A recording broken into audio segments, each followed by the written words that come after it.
Hello students, our today's topic is Newton's ring. It is very important topic according to examination point of view. So it is the application, let's start with Newton's ring. It's the application of interference of light. Very important application of interference of light. क्या होता है इसके अंदर हमारे पास हमने light लिए यहाँ पर this is monochromatic light and यहाँ पर हमने लिया है प्लेनो कन्वेक्स लेंस और इसको रखा है ग्लास प्लेट के ऊपर। तो ये एक तरीके से हमारी फिल्म क्रिएट हो गई है। ठीक है, अब लाइट हम डालते हैं यहाँ से। This is a, not written over here, you can write a here. A B is our incident light which is monochromatic. Now B D is the reflected light from the lower surface of the plano convex lens, and B1 D1 is a light reflected from the upper surface of the glass plate. So these two are reflected lights, BD and B1 D1. Now अब हम इन दोनों lights को interfere कराते हैं और interference pattern अगर देखते हैं तो हमें सर्कुलर फ्रिंजेस मिलती है। ठीक है, और किस फॉर्म में मिलती है? इस तरीके से, बीच में centre point, then bright, then dark, bright, dark and so. Also अगर हम देखें सी ई और C1 E1, ये कैसी लाइट है?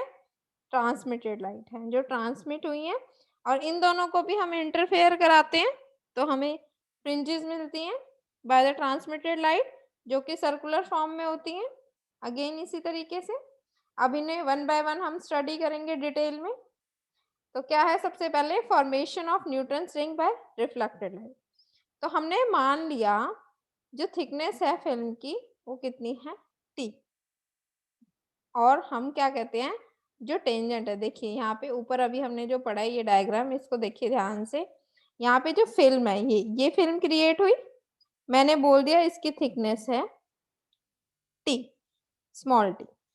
नाउ अब हमें पता है, हम पहले पढ़ चुके हैं लास्ट क्लास में, जो हमारा पाथ डिफरेंस होता है। अगर अल्फा एंगल है इसका, इस फिल्म का, जो वेज शेप फिल्म बनेगी प्लेनो कन्वेक्स और ग्लास प्लेट के बीच में, उसको एंगल मान लिया अल्फा। तो ये हम पहले पढ़ चुके हैं, 2 mu T cross R plus alpha हमारा पाथ डिफरेंस आता है। कहते हैं in case of reflected light, ये हमने पढ़ा था, पाथ डिफरेंस की वैल्यू n प्लस 1/2 लैम्डा होगी in case of minima, and it will be equal to n lambda in case of minima, n plus 1/2 in case of maximum, where n is equals to 0, 1, 2, 3 and so on। कहते हैं अगर film बहुत thin है, जैसा कि यहाँ पे हम देख रहे हैं फिल्म बहुत पतली सी है, तो अल्फा एंगल बहुत स्मॉल हो जाएगा। तो लाइट जो है हमें कैसी लगेगी कि वो नॉर्मली फॉल कर रही है, तो जो एंगल है वो पूरा 0 हो जाएगा। और cos 0 हमारे पास क्या होता है? यहाँ पे 1 होता है, तो हमारे पास 2 म्यू टी की वैल्यू क्या आ जाएगी? n plus 1/2 lambda in case of maxima, and 2 mu T is equal to n lambda in case of minima. Now यहाँ से हम t की वैल्यू निकाल लेंगे, स्मॉल t की, तो n लैम्डा बाय 2 म्यू, यहाँ पे म्यू आएगा, तो n लैम्डा बाय 2 म्यू आ जाएगी हमारे पास यहाँ पे t की वैल्यू। नाउ अगर म्यू की वैल्यू 1 है तो हट गया यहाँ से, तो n लैम्डा बाय 2 आ जाएगा। अगर हम कहते हैं if we look the film from some other angle, तो जो सर्कुलर फ्रिंज थी वो हमें कैसी दिखाई देंगी? इलिप्टिकल। वैसे तो हमें सर्कुलर दिख रही है जब हम ऊपर से देखते हैं, लेकिन अगर हम पर्टिकुलर एंगल से देखेंगे इन फ्रिंजेस को तो हमें कैसी दिखाई देंगी सर्कुलर की जगह? इलिप्टिक। नेक्स्ट अगर हम बात करें रेडियस की, कि किसी भी पर्टिकुलर पॉइंट पर उस रिंग का रेडियस कितना होगा, तो उसके लिए हमने ये ले लिया, सपोज ये हमने सेंटर पॉइंट ले लिया ऑब्जर्वेशन के लिए। This is distance r, radius of ring. Now ये था हमारा प्लेनो कन्वेक्स, तो हमने मान लिया इतना डिस्टेंस। अगर हमारा ये t है तो ये यहाँ से यहाँ OH कितना हो जाएगा? r माइनस टी, और स्मॉल t क्या है? Thickness of film. तो अगर मैं ट्राइंगल लूं OHB, तो इस केस में इन ट्राइंगल OHB हम पाइथागोरस लगा रहे हैं, तो R square is equals to ये यहाँ से यहाँ तक, इसको मैं बोल रही हूँ RN। ठीक है, this is the radius of ring. Now इसकी अगर मैं बात करूं तो R N small R N square हो जाएगा और ये डिस्टेंस क्या है आर माइनस टी का होल स्क्वायर। तो यहाँ से स्मॉल टी की वैल्यू निकाल सकते हैं हम। और हम ये बोल रहे हैं इस केस में हम जब स्मॉल टी की वैल्यू निकालेंगे तो हम कहते हैं थिकनेस बहुत स्मॉल है, तो जो टी स्क्वायर है इसको नेग्लेक्ट कर दिया है। जब इसको नेग्लेक्ट कर दूंगी तो स्मॉल टी की वैल्यू यहाँ से क्या आ जाएगी R square by sorry small T की वैल्यू क्या आ जाएगी R N square by 2r। Now इस थिकनेस की वैल्यू को हम ऊपर वाली इक्वेशन में पुट करेंगे। Putting the value of T in equation third and fourth.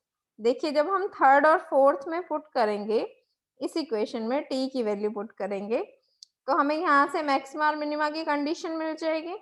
तो जब हम यहाँ पुट करेंगे तो हमारे पास मैक्सिमा और मिनिमा की कंडीशन क्या आएगी। देखिए यहाँ पे थोड़ा सा कट हो रखा है तो आप पुट करके देखिएगा तो हमारे पास आएगा 2 mu R square by 2r n plus 1 by 2 lambda. इसे सॉल्व करेंगे तो आर एन स्क्वायर की value n plus 1 by 2 lambda R आ जाएगी। म्यू की वैल्यू 1 पुट कर दोगे तो यहाँ पर हमारे पास आर एन की वैल्यू क्या आ जाएगी n plus 1 by 2 lambda R by mu in case of bright ring. Similarly अगर हम बात करें तो यहाँ से आर एन स्क्वायर की value under root N lambda बार आर बाय म्यू की वैल्यू आ जाएगी डार्क रिंग के केस में। कहता है अगर एन की वैल्यू मैं 0 पुट करूँ दोनों एक्सप्रेशन में ब्राइट वाले में भी डार्क वाले में भी तो यहाँ एन की वैल्यू अगर 0 पुट करेंगे तो रेडियस जो आएगा आपका डार्क रिंग का क्या आ जाएगा 0। इसका मतलब क्या है मुझे सेंटर में कैसी रिंग मिलेगी डार्क मिलेगी। ठीक है और ऑल्टरनेट ब्राइट और डार्क में रिंग मिलेंगी। तो जो आपके डार्क रिंग मिलेंगी उनका ऑर्डर क्या होगा first ring second ring third ring ऐसे करके हमें क्या मिलेंगी डार्क रिंग। ठीक है वैसे सेंटर वाले को काउंट नहीं करते हैं। फॉर फर्स्ट रिंग डार्क उसका डायमीटर कितना होगा। डायमीटर क्या होता है ट्वाइस ऑफ रेडियस तो यहाँ से इसको डबल कर देंगे। ठीक है डार्क रिंग यहाँ 2 लगा दिया एन की वैल्यू 1 पुट कर दी lambda R by mu. Second ring के लिए एन की वैल्यू 2 पुट कर दोगे और 2 डायमीटर के लिए 2 वो चलता रहेगा हर एक्सप्रेशन में। इस तरीके से आपको d1 d2 d3 d4 की वैल्यू मिल जाएगी एंड सो ऑन। सिमिलरली हम अगर बात करें डायमीटर हमें मिल गए और हमने क्या देखा डायमीटर प्रोपोर्शनल है what square root of natural numbers. देखिए ना 2 तो साथ में चल रहा है उसे छोड़ दो। अगर अंडर रूट की बात करें यहाँ पे 1 है यहाँ 2 है 3 है 4 है। ठीक है बाकी चीजें सब में कॉमन है तो square root of natural numbers के प्रोपोर्शन है। डिफरेंस निकालूं अगर मैं डायमीटर में 2 नियरेस्ट डार्क रिंग की अगर मैं बात करूं तो d2 माइनस d1 करूंगी सॉल्व करूंगी तो ये आएगा मेरे पास। देखो दोनों में से कॉमन आ गया under sorry 2 under root lambda R by mu ये कॉमन आ गया। तो फर्स्ट वाले सेकंड वाले में क्या था अंडर रूट 2 ऊपर 1 था तो अंडर रूट 2 माइनस 1 सॉल्व करोगे ये आ जाएगा। सिमिलरली d3 माइनस d1 निकालेंगे तो 0.318 into 2 under root lambda R by mu आ जाएगा।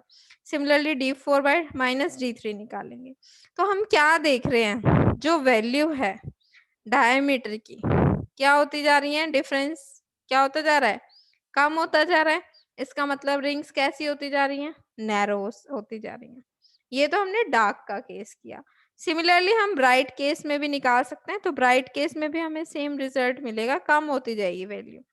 ठीक है यहाँ √1 है √3 √5 ये वैल्यूज पुट करोगे तो यहाँ पर भी सेम फैशन फॉलो होगा और वो कहता है इस केस में भी क्या होंगे रिंग्स नैरो होती जाएंगी।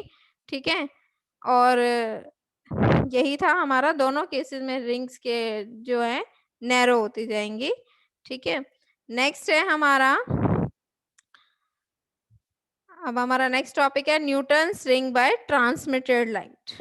अभी हमने रिफ्लेक्टेड का किया था सेम पैटर्न में हम ट्रांसमिटेड का करेंगे लेकिन अब होगा क्या जो कंडीशन वहां मैक्सिमा की थी वो यहाँ मिनिमा की बन जाएगी और जो मिनिमा की थी वो मैक्सिमा की बन जाएगी। क्योंकि मैंने पहले भी डिस्कस किया था कि फेज चेंज होता है पाई का इन केस ऑफ रिफ्लेक्टेड लाइट जो कि ट्रांसमिटेड में नहीं होता इसीलिए कंडीशन रिवर्स आती है। तो यहाँ पर 2 म्यू टी की वैल्यू एन लैम्डा बन जाएगी मैक्सिमा के लिए वहां पे ये कंडीशन मिनिमा के लिए थी। सिमिलरली 2 म्यू टी की वैल्यू n+1/2 लैम्डा बन जाएगी मिनिमा के लिए, जो कि वहां मैक्सिमा के लिए थी। सिमिलरली रेडियस भी अपोजिट हो जाएंगे, जो वहां डार्क रिंग का आया है वो ब्राइट रिंग का आ जाएगा यहाँ पे, और जो ब्राइट रिंग का आया है वो डार्क रिंग का आ जाएगा। जब सारी कंडीशन अपोजिट हो ही गई, तो अगर मैं बात करूं वहां मुझे सेंट्रल में डार्क रिंग मिल रही थी, यहाँ पे कैसी मिलेगी? ब्राइट रिंग, फिर डार्क, फिर ब्राइट। तो मतलब जो वहां ब्राइट थी वो यहाँ डार्क हो गई, और जो जहाँ यहाँ डार्क थी वो यहाँ ब्राइट हो गई। तो इसका मतलब कंडीशन टोटली क्या हो गई? रिवर्स हो गई। किसके अंदर? ट्रांसमिटेड लाइट के अंदर।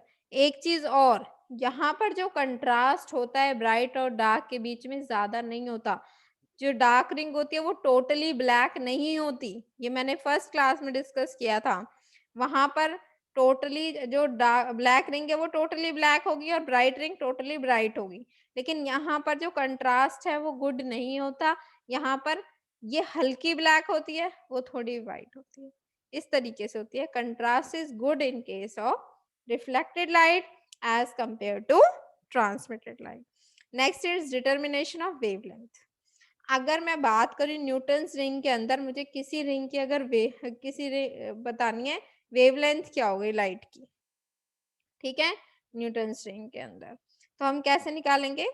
We can determine the wavelength of monochromatic light by use of radius. अगर हमने ये रेडियस निकाले हुए हैं, रिफ्लेक्टेड लाइट की बात कर रही हूँ बेटा, ये मैं रिफ्लेक्टेड लाइट के केस में रेडियस की वैल्यू ब्राइट रिंग में ये आई थी, डार्क रिंग में ये आई थी। अब एयर फिल्म है हमारे पास, फिल्म के अंदर एयर है, तो हम कहते हैं म्यू की वैल्यू 1 पुट कर देंगे। पुट कर दिया, इसके अंदर 1 पुट करेगा तो ये मेरे को डायमीटर की वैल्यू मिल गई ट्वाइस ऑफ रेडियस, और म्यू की वैल्यू 1 पुट कर दी। सिमिलरली डार्क रिंग वाले केस में जब हम 1 पुट करेंगे म्यू की वैल्यू √n लैम्डा आर आएगा। ये रेडियस है, डायमीटर निकालने के लिए 2 से मल्टीप्लाई कर दिया। दोनों डायमीटर्स को स्क्वायर किया। ब्राइट वाले का स्क्वायर करेंगे तो dn स्क्वायर, देखो इसका एलसीएम लेंगे तो 2n+1 बन जाएगा। ऊपर नीचे अंडर रूट में 2 है तो बाहर आएगा 2, और ऊपर वाला 2 4 बनेगा, तो 2 2 जा 4 करेंगे तो ऊपर 2 बचेगा, और 2n+1 लैम्डा आर स्क्वायर किया है तो रूट हट जाएगा। सिमिलरली डार्क रिंग की बात करते हैं अब, तो dn स्क्वायर की वैल्यू आ जाएगी 2 2 जा 4, स्क्वायर करेंगे रूट हट जाएगा तो n लैम्डा आर। तो दोनों डायमीटर मिल गए ब्राइट और डार्क रिंग का।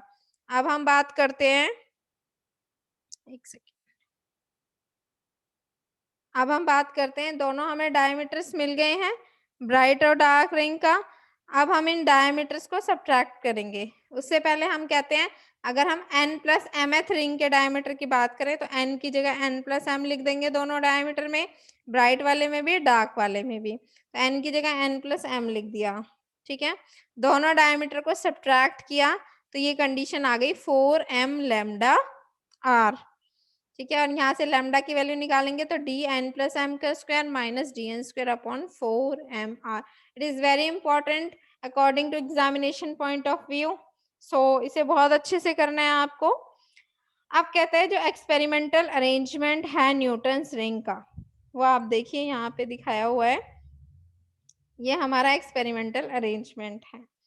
अब क्या होता है, सोर्स से लाइट आएगी, ये मेरा कन्वेक्स लेंस है यहाँ पर, ठीक है।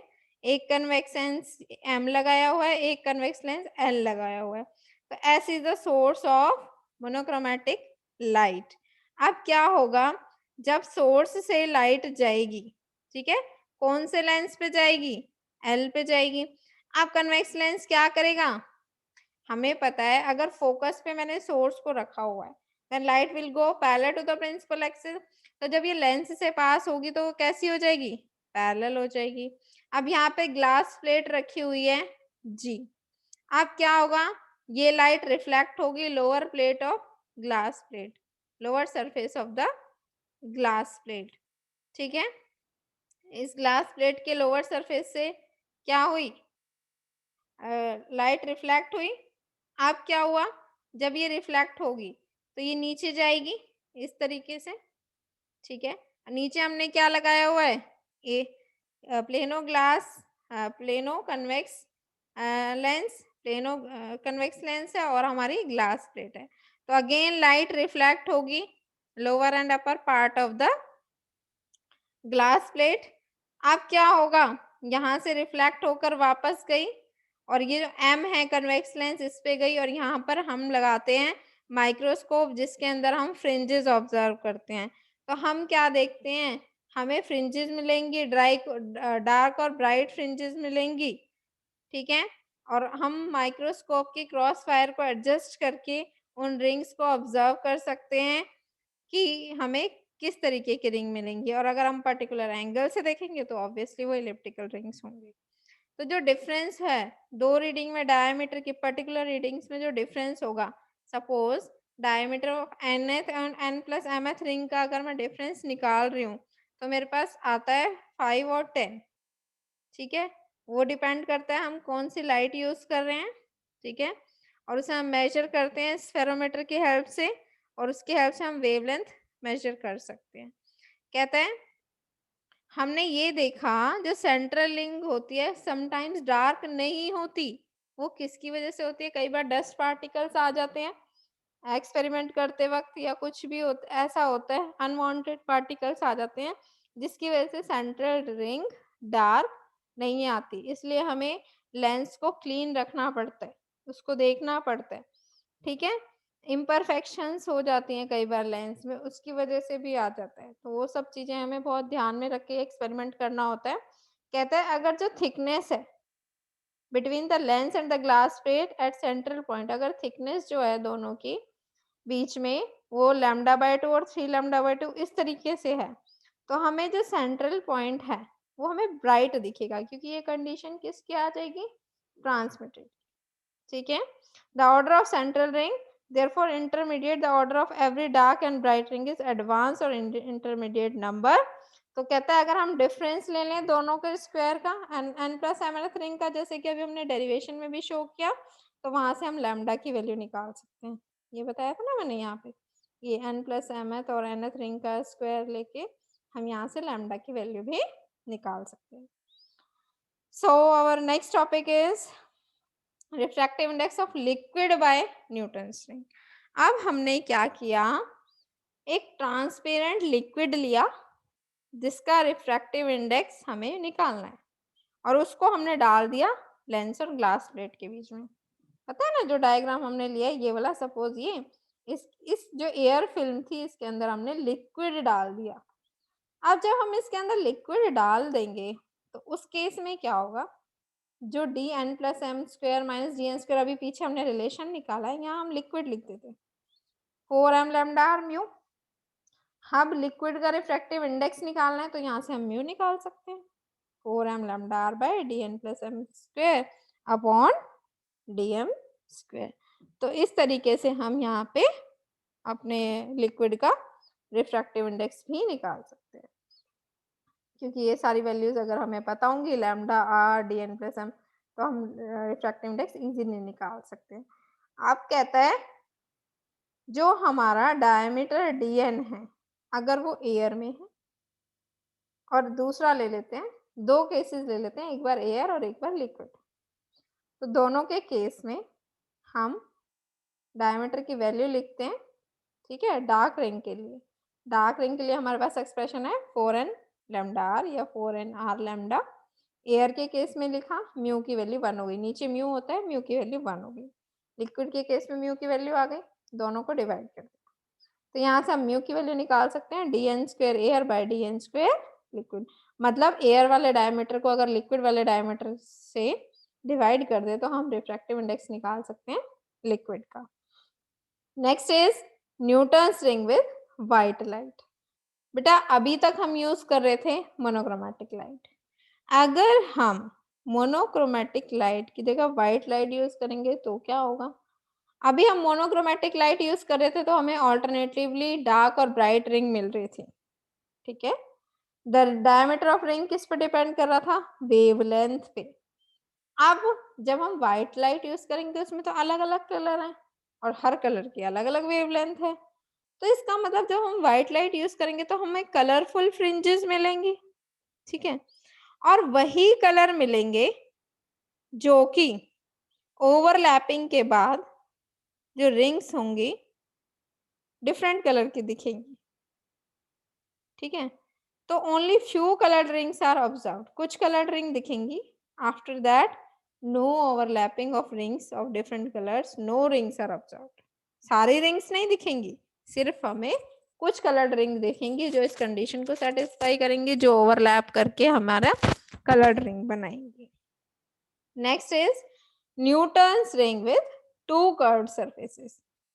बच्चे अगर हम दो कर्व्ड सरफेसेस ले, इस तरीके से देखिए डायग्राम में यूज किया हुआ है हमारा, एक हमने कन्वेक्स लिया, एक कनकेव लिया, इस तरीके से।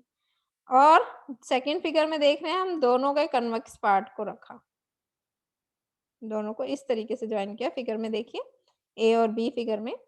तो हमने दो कर्व्ड सरफेसेस लिए, एक का रेडियस ऑफ कर्वेचर r1 मान लिया, दूसरे का r2 मान लिया, और दोनों f पॉइंट ऑफ कांटेक्ट पे मीट कर रहे हैं, यहाँ पे दोनों फिगर्स में। बस अरेंजमेंट डिफरेंट है। कहता है अगर फिल्म के ऊपर हमने लाइट डाली, ये स्ट्रेट डाली है हमने लाइट, जिसकी वेवलेंथ है लैम्डा, तो हमें डार्क और ब्राइट फ्रिंजेस मिलेंगी, जैसे कि हम पढ़ते आ रहे हैं, और उसे हम देख सकते हैं ट्रैवलिंग माइक्रोस्कोप की हेल्प से। तो फर्स्ट केस में देखिए, let the radius of nth ring भी rn, मैंने rn मान लिया nth रिंग का रेडियस है। तो उस केस में जो थिकनेस होगी फिल्म की एट बी पॉइंट, कैसे निकालेंगे थिकनेस फिल्म की, ये BC बनेगी ना मेरी फिल्म, तो BC की वैल्यू क्या होगी, BD माइनस CD। फिगर में देखिए BD में से CD को माइनस कर देंगे तो T की वैल्यू आ जाएगी, जिसे हम BC बोल रहे हैं, थिकनेस ऑफ फिल्म, ठीक है। नेक्स्ट देखिए, यहाँ से पीछे हम निकाल चुके हैं थिकनेस की वैल्यू rn² होती है। तो अगर मैं दोनों केसेस लिखूं, BD के केस में, BD के केस में रेडियस ऑफ कर्वेचर क्या है r1, तो r की जगह r1 आ गया। CD के केस में रेडियस ऑफ कर्वेचर क्या है r2, तो r2 लिख दिया। तो यहाँ पे हमारे पास BD और CD की वैल्यू मिल गई। BC निकालना है तो BD माइनस CD कर दिया, सॉल्व किया, BD माइनस CD BC और BC की वैल्यू T है।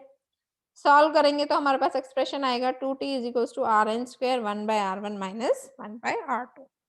अगर मैं इस केस में रिफ्लेक्टेड लाइट की कंडीशन लगाती हूँ तो 2 mu T cos R, angle मैंने अल्फा बहुत स्मॉल ले लिया है, उसे निग्लेक्ट कर दिया है, इवन आर भी स्मॉल है, तो आर को 0 पुट कर देंगे तो कॉस 0 1 हो जाएगा। देखिए अभी करते हैं, 2 म्यू टी कॉस आर की वैल्यू n लैम्डा हो गई, म्यू को 1 पुट कर दिया, आर को 0, कॉस 0 1 हो गया, तो यहाँ से कंडीशन आ गई 2t is equals to n lambda. तो ऊपर वाली इक्वेशन में 1.79 में हम 2t की जगह n लैम्डा पुट कर देंगे, तो RN² 1/R1 minus 1/R2 is equals to n lambda. तो यहाँ से हमारे पास कंडीशन आ गई एक, ये तो हमने किया डार्क रिंग के लिए। अब ब्राइट रिंग की अगर मैं बात करूँ तो कंडीशन है n+1/2 लैम्डा, तो जहाँ n लैम्डा था तो 2t की वैल्यू क्या आ जाएगी, n+1/2 लैम्डा। नाउ अब जब हम ये कंडीशन यूज करेंगे, ठीक है, इक्वेशन 1.79 में यूज करते हैं, तो RN² 1/R1 माइनस 1/R2 किसके बराबर हो जाएगा, 2t की जगह क्या रख देंगे, n+1/2 लैम्डा। ये बीच में माइनस साइन है, बुक में थोड़ा मिस प्रिंटिंग है। अब सेकंड केस देखिए, फिगर में ही जा रही हूँ मैं वापस से। अब यहाँ फर्स्ट केस में तो BC की वैल्यू थी BD minus CD, second case में BC की वैल्यू देखिए क्या है, BD प्लस CD, अब ऐड हो जाएगा, ठीक है। तो T की वैल्यू टोटल BC के बराबर है, तो BD प्लस CD आ जाएगा अब हमारा। तो अब सेकंड केस में देखिए यही किया है, कुछ नहीं किया, अब BD प्लस CD लिख दिया है, ठीक है। अब BD और CD की वैल्यूज को ऐड करेंगे, पहले सब्ट्रैक्ट कर रहे थे अब ऐड करेंगे, तो यहाँ से हमारे पास कंडीशन आएगी जैसे पहले किया था सेम फैशन में, 2t is equals to RN² 1/R1 plus 1/R2। Dark ring के लिए 2t की वैल्यू n लैम्डा पुट करेंगे, अगेन सेम पैटर्न में, तो यहाँ से ये कंडीशन मिल जाएगी RN² is equal to 1/R1 plus 1/R2 is equal to n lambda, where n is equal to 0 1 2 3 and so on. Similarly bright ring के लिए भी हमें कंडीशन मिल जाएगी RN² 1/R1 plus 1/R2 and plus 1/2 lambda, जैसे पहले किया same fashion में, n is equal to 0 1 2 3 and so on, ठीक है, यहाँ तक क्लियर आई थिंक सबको। So next is Newton's ring with bright centre in the reflected light. कहते हैं रिफ्लेक्टेड लाइट में मुझे अगर ब्राइट सेंटर चाहिए तो मुझे क्या करना पड़ेगा। अभी तक मुझे रिफ्लेक्टेड लाइट में सेंटर में क्या मिल रहा था, डार्क फ्रिंज। अगर मुझे ब्राइट सेंटर चाहिए तो उसके लिए मुझे क्या करना पड़ेगा, ये जो स्पेस होती है ना कन्वेक्स लेंस और ग्लास प्लेट के बीच में, मैं इस स्पेस को फिल कर दूंगी लिक्विड से। ठीक है, मेनली जो कंडीशन है क्या क्या करना है, मुझे इंट्रोड्यूस करना है λ/2 का पाथ डिफरेंस। और वो कैसे पॉसिबल होगा, जब मैं इस स्पेस को फिल कर दूंगी एक ऐसे लिक्विड से जिसका रिफ्रैक्टिव इंडेक्स लाई करे किस किस के बीच में, लेंस और ग्लास प्लेट के बीच में। सपोज लिक्विड का रिफ्रैक्टिव इंडेक्स मैंने बोल दिया म्यू, लेंस का रिफ्रैक्टिव इंडेक्स है μ1, ग्लास प्लेट का है μ2, तो mu should lie between μ1 and μ2। अब वो कैसे पॉसिबल है, अगर मैं कुछ ड्रॉप सैफरस ऑयल की डाल दूं किसके बीच में, crown glass end plate of flint glass. जो लेंस यूज किया है ये क्राउन ग्लास का बना हो और ग्लास प्लेट फ्लिंट ग्लास की बनी हो और इसके बीच में सैफरस ऑयल डाला जाए, तो उस केस में क्या होगा, जो सेंट्रल रिंग है वो ब्राइट बन जाएगी। जो इंटरफेरिंग करेंगी रेज रिफ्लेक्टेड लाइट की, वो कहाँ से कहाँ करेंगी, डेंसर मीडियम से करेंगी। तो कोई एडिशनल पाथ डिफरेंस इसके अंदर नहीं आएगा, जिसकी वजह से सेंट्रल रिंग कैसी बन जाएगी, bright in case of reflected system. ठीक है, ये एक्सपेरिमेंट किया है यंग्स ने। ठीक है, और उसने ऑब्जर्व किया है change in the central spot. उसे सेंट्रल स्पॉट कैसा मिला, ब्राइट मिला in place of dark in case of reflected light. ठीक है, next is Newton's ring with plane mirror instead of glass plate. कहता है अगर हम ग्लास प्लेट की जगह प्लेन मिरर लगा दें तो क्या होगा, तो क्या होगा, जो लाइट होगी वो टोटली रिफ्लेक्ट हो जाएगी। जब टोटली रिफ्लेक्ट हो जाएगी तो सब कुछ ब्राइट ब्राइट दिखाई देगा। ठीक है, कोई हम डिफर नहीं कर पाएंगे कि कौन सी डार्क है कौन सी ब्राइट है, सबकी इंटेंसिटी क्या हो जाएगी, same. There is no difference between the bright and dark light. So intensity जो होगी डार्क और ब्राइट की सेम हो जाएगी, इसका मतलब यूनिफॉर्म इल्यूमिनेशन हो जाएगा। तो इसका मतलब हमें कोई फ्रिंजेस ढंग से नहीं मिलेंगी, तो प्लेन मिरर हम यूज नहीं कर सकते instead of glass plate. Then there will be no rings will be observe, no interference pattern will be observe, सब कुछ ब्राइट ब्राइट इल्यूमिनेट होगा, यूनिफॉर्म इल्यूमिनेशन होगा। So this is the last topic of our class. So class over. तो आज हमने क्या क्या पढ़ा, सबसे पहले हमने पढ़ा आज न्यूटन्स रिंग के बारे में, कैसे कैसे हमारी न्यूटन्स रिंग बनती है और कैसे उसके अंदर सेंट्रल और डार्क फ्रिंजेस बनती हैं in case of reflected and transmitted light. फिर हमने पढ़ा न्यूटन्स रिंग के अंदर कैसे वेवलेंथ को हम निकाल सकते हैं, डिटर्मिनेशन ऑफ वेवलेंथ। फिर हमने पढ़ा refractive index of liquid by Newton's ring, किसी भी लिक्विड का अगर रिफ्रैक्टिव इंडेक्स निकालना हो। फिर हमने पढ़ा Newton's ring with white light, then we have studied the Newton's ring with two curved surfaces, then Newton's ring with a bright center in the reflected light, then Newton's ring with plane mirror instead of glass plate. So hope सबको clear होगा यहाँ तक। So thank you.